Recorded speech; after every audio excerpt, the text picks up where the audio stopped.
이제 많은 분들이 제 영상을 통해 가지고 또는 제 유튜브 채널을 통해 가지고 무주택자에서 1주택자가 되신 분들, 또는 제가 2019년도부터 유튜브를 운영을 했기 때문에 그때 아파트 청약이나 또는 구축의 아파트들을 매입해 가지고 내 집 마련을 하신 분들이 이제 상당히 많습니다. 또한 지금 현재도 청약에 대한 부분들을 보면서 내 집 마련을 하신 분들이 많죠.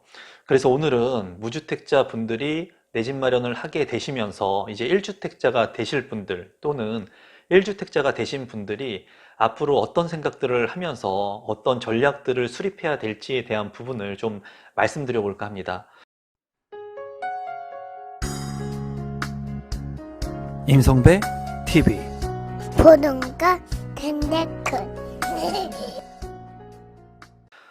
제가 유튜브를 운영하면서 처음에 취지는 내 집 마련을 하려고 하시는 분들, 또는 이 대출에 대한 두려움, 어려움을 겪으시는 분들한테 희망을 드리고, 또는 대출을 활용해서 내 집 마련을 할 수 있는 방법들을 여러분들한테 말씀을 드렸습니다.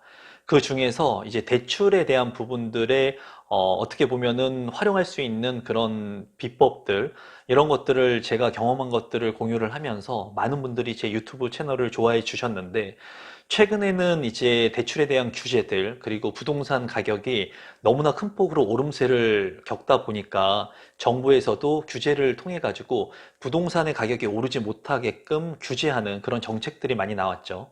이러한 정책들은 이제 30번 가까이 나오게 되면서 많은 규제를 통해서 주택 가격을 하락 안정화시키려고 했지만은 결국에는 이러한 상승폭을 억제하지 못하는 결과를 초래했습니다.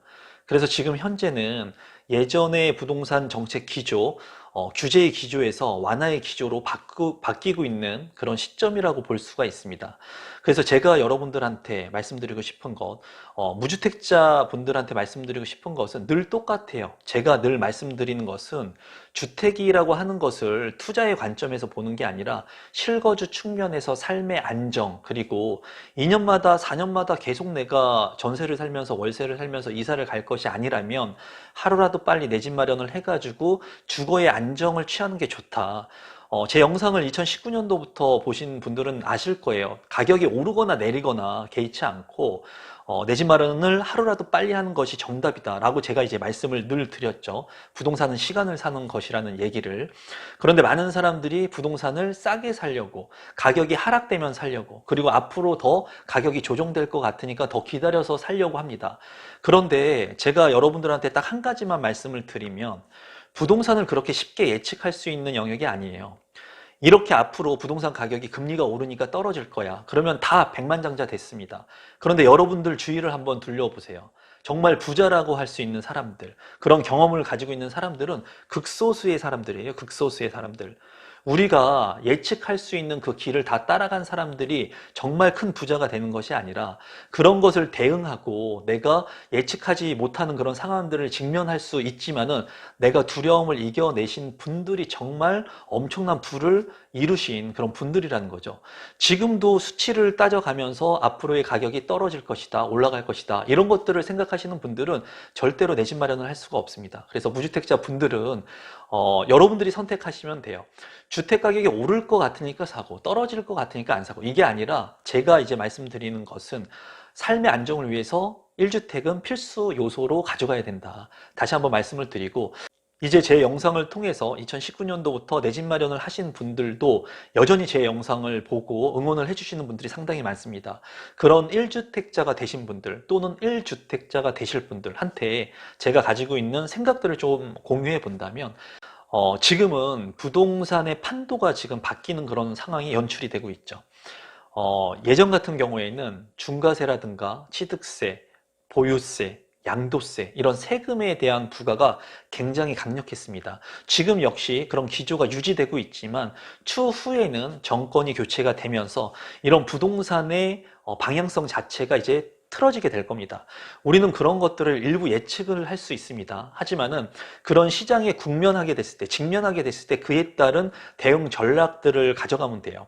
다만 1주택자가 되거나 1주택자가 지금 현재 뭐 아파트 청약을 받으신 분들, 당첨되신 분들, 또는 내가 구축의 아파트를 매입하신 분들, 그리고 너무나 많이 오른 이 집값을 보면서 연끌을 해가지고 내가 소유와 거주를 분리해가지고 주택을 사놓으신 분들, 이런 분들 같은 경우에는 이제 부동산의 판도가 바뀌면서 내가 어떤 선택을 해야 될 건지 미리 좀 생각을 해 보실 수 있는 전환점을 가져가야 될 거라고 생각을 합니다. 제가 예전에도 찍은 많은 영상에서 비과세의 전략을 가져가면 좋지만 비과세의 늪에 빠지면 안 된다는 말씀을 드렸어요. 한번 여러분의 주변을 한번 둘러보시면은 이제 1주택자이면서 자산을 많이 가지고 계신 분들이 많은지, 아니면 다주택자이면서 자산을 많이 가지고 있는 분들이 많은지 한번 살펴보시기 바랍니다. 그러면 아무래도 다주택자이면서 투자를 지속적으로 하신 분들이 많은 자산을 가지고 있는 것을 볼 수가 있을 거예요. 실예로 제 지인 같은 경우에 20대 때에 부모님께서 집을 한 채 사줬습니다. 그 집을 사줬는데 그 집의 전세 가격을 계속 올려가면서 생활을 유지했는데도 불구하고 20년 동안 편하게 먹고 살았어요. 제가 주변에서 젊었을 때, 저도 20대 때 그 모습을 봤는데, 저는 죽어라 열심히 일을 하는데도 불구하고 그 주변 지인 같은 경우에는 부모님이 사준 그 집, 전세를 끼고 사준 그 집의 전세 가격을 계속 올려가면서 자산 가치 상승분을 가지고만 생활했는데도 윤택하게 살았다는 거예요. 그거를 보면서 자산 시장이 참 불공평하구나 라고 저는 개인적으로 생각을 했습니다. 그러면서 어떤 생각을 했냐면, 나도 저렇게 전세를 계속 올려받으면 나도 저렇게 좀 편하게 살 수 있지 않을까? 그런 생각들을 하면서 부동산을 공부하고 부동산을 어떻게 하면은 나도 이 자산 시장에 들어갈 수 있을까? 많은 고민을 했었던 시기가 있거든요. 하지만 여전히 많은 분들은 1주택자에서 머무르게 돼 있어요. 1주택자에서 머무르면서 이제 내가 살고 있는 주택을 깔고 앉아 있는다고 하죠. 그렇기 때문에 이 주택을 가격이 오른다고 해도 나한테 들어오는 돈은 없습니다. 그리고 이 주택의 가격이 떨어진다고 해도 내가 뭐 돈을 더 내거나 하는 것은 없어요. 다만 주택 가격이 오르니까는 재산세도 더 올라가고요. 보유세 같은 부분들도 더 올라가면서 내가 삶의 안정을 가져가지만은 내가 내야 될 세금에 대한 부분들이 더 많아지는 거죠. 그렇기 때문에 이렇게 전세의 상승분을 가져올 수 있는 하나의 주택이 만약에 더 있다면, 내가 1주택은 내가 주거 안정을 취하면서 하나의 주택을 전세를 지속적으로 상승하면서 시간이 흘러갈수록 나도 일을 하고, 그리고 내 부동산, 살고 있는 내 집, 실제로 실거주하는 1주택도 가격이 올라가면서 일을 하고, 그리고 내가 전세를 준 이 2주택이 되는 이 주택도 가격이 계속 전세가 상승으로 인해 가지고 가격이 올라가게 된다면 안정적인 삶을 유지하면서 자산이 계속 불어나게 된다는 거죠. 그리고 이렇게 자산이 늘어나가는 것을 보면서 내가 전세가 상승분을 가지고 생활하는 것이 아니라 내가 열심히 돈을 벌어가지고 모은 돈하고, 그리고 전세가 상승분을 가지고 다시 합쳐가지고 또 다른 부동산에 투자를 하거나 주식, 자산에 투자를 할 수가 있는 겁니다. 이런 측면에서 본다면 내가 1주택자로서 단순히 비과세만을 받기 위해서 안주하는 것, 이것이 정답이 아닐 수 있다는 거예요. 그리고 제가 이런 부분들을 말씀드리는 이유는 지금 같은 경우에는 규제 지역으로 꽁꽁 묶여져 있던 이런 부분들, 대출에 대한 부분들, 그리고 물량에 대한 부분들이 많이 없었기 때문에 내가 사고 싶어도 살 수 있는 부동산이 한정돼 있었습니다. 하지만은 양도세 완화라든가 앞으로 대출에 대한 규제 완화, 이런 부분들로 인해서 시장에 나오게 될 그런 매물들, 아마 이런 매물들이 아주 많이 나오진 않을 거라고 개인적으로는 생각을 하지만 일부 매물 출현 현상이 일어날 것으로 생각이 들어요. 이런 부분들을 통해 가지고 지금 제 채널을 보고 1주택자가 되신 분들, 또는 추후에 잔금을 치르실 분들, 이런 분들은 내가 이제 어떤 포지션을 가지고 갈 건가를 선택해야 될 거라고 생각을 합니다. 물론 여러분들께서 단순히 1주택자가 돼가지고 1주택을 유지하면서 그냥 살아가겠다, 나쁜 선택 아닐 수 있습니다. 하지만 자본주의에서 1주택자에서 2주택자가 되고, 또는 부동산을 늘려가고, 또는 자산의 규모를 늘려가는 것은 당연한 일이라고 저는 생각을 하거든요. 그래서 지금까지는 제가 많은 분들한테 내 집 마련을 할 수 있는 기회들 또는 청약에 대한 부분들을 집중해서 말씀을 드렸다면 앞으로는 1주택자 분들이 어떻게 하면은 또 2주택자가 될 수 있을지 또는 주택 말고 비주택에 대한 부분들도 어떤 부분에 포커스를 두면 좋을지에 대한 부분도 한번 말씀드려 볼까 합니다. 그래서 이제는 1주택자가 되신 분들 같은 경우 그리고 무주택자 분들이라고 하더라도 앞으로의 전략을 내가 1주택자가 돼가지고 비과세 전략으로 갈 것인지 아니면 자산의 규모를 좀 늘려가면서 갈 것인지에 대한 그 마인드 세팅을 미리 하실 필요성이 있다고 보여져요.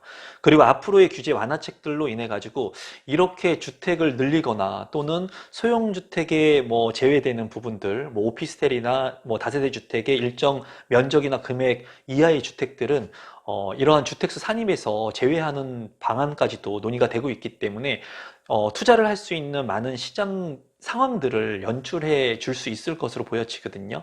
그래서 여러분들께서 앞으로 내가 부동산 투자를 함에 있어서 내가 내 집 마련을 하기 위해서 열심히 노력을 했고 지금 1주택자가 됐다면 추후에는 내가 어떤 전략을 가져갈 것인지 내가 비과세 주택을 가져가면서 비주택이라고 하는 뭐 오피스텔 상품이라든가 또는 다른 상가라든가 토지의 상품들을 채택해 가지고 갈 것인지 아니면은 주택수를 늘려 가지고 안정적인 그래도 아파트 같은 경우에 선호하는 이유 그리고 많은 사람들이 처음에 아파트에 투자해야 되는 이유는 황금성이 있기 때문입니다. 내가 원하는 가격에 빠르게 팔 수 있고 원하는 사람들이 많기 때문에 이런 아파트 같은 상품들 그리고 역세권의 다세대 빌라, 재개발 빌라 이런 것들을 많은 사람들이 원하기 때문에 그리고 실입주할 수 있기 때문에 이런 주거 상품들을 늘려가면서 자산의 규모를 늘리는데 여기에서 이제 여러분들이 선택적 대안을 가져가야 될 시기가 이제 오고 있는 것으로 보여져요. 그래서 이제 부동산의 판도가 바뀌면서 이제 1주택자가 2주택자의 포지션으로 가는 분들도 많이 생기실 거라고 제 개인적으로는 이제 생각을 하고 있거든요. 그리고 지난 과거를 이제 돌이켜 보면은 부동산 시장이 굉장히 규제책이 강했고 그리고 주택을 살 수 없었던 그런 시장이라고 하더라도 항상 틈새가 있었고 투자자들 같은 경우에는 그런 틈새 시장에서 자산의 규모를 늘려갔습니다. 저 역시도 마찬가지고 그렇기 때문에 어떠한 시장 상황이 온다 하더라도 분명히 주택수를 늘리고 자산의 규모가 늘어나면은 많은 사람들은 어떤 생각을 하냐면 가만히 있어도 자산의 규모가 그냥 늘어나는 것처럼 보이거든요. 하지만은 실제로 다주택자 분들 같은 경우에는 신경 쓸 게 훨씬 많다는 거예요. 내 보유주택에 있어서 주택이 하나가 아닌 두 개, 세 개, 10개가 만약에 된다면 어쨌거나 임대관리 업체를 껴가지고 관리를 할 수도 있겠지만은 신경 써야 될 부분들이 많고 그만큼 내가 집중하고 몰입해야 하는 시간들을 많이 할애를 해야 되거든요. 그런 부분들에 있어서 여러분들의 현 상황을 한번 파악해 보시고 내가 부동산으로서 자산의 규모를 늘리고 또는 주택수를 늘림으로써 부가가치를 창출하고 그리고 이런 것들을 통해 가지고 내가 공부도 하면서 시간을 많이 할애할 수 있는지에 대한 부분들도 좀 생각해 보시면서 내가 어떤 스탠스를 가져갈 건가 좀 생각을 해 보시면 좋을 것 같아요. 주변에서도 다주택자이면서 핵심적인 주택들을 가지고 있지만 그런 주택들이 머리 쓰기가 싫은 분들이 많이 있습니다. 또 최근 같은 경우에는 양도세 중과 그리고 보유세에 대한 부분들, 종부세 이런 것들로 인해 가지고 많은 분들이 그냥 나 귀찮으니까 그냥 다 처분하고 그냥 주택 하나만 가져갈래 이런 분들도 있거든요. 그러니까 사람의 성향에 따라서 내가 이제 앞으로 갈 자산의 규모를 어떻게 늘릴 것인지에 대해서 좀 고민을 해 보시면 좋을 것 같습니다. 앞으로 부동산 시장 같은 경우에는 예전과 다르게 그래도 거래 활성화가 될 수 있는 개연성이 많다고 보여져요. 여기에서 무주택자분들, 1주택자분들, 다주택자분들 모두 예전보다는 좀 더 좋은 기회들을 맞이할 수 있을 것 같거든요. 그 전에 여러분들께서 어떤 생각을 가지고 어떤 마인드를 정립하고 어떤 선택을 할 것인가에 대해서 좀 곰곰이 생각해 보실 수 있는 시간이 되었으면 좋겠습니다. 오늘 영상은 이것으로 마무리 짓도록 하겠습니다. 고맙습니다.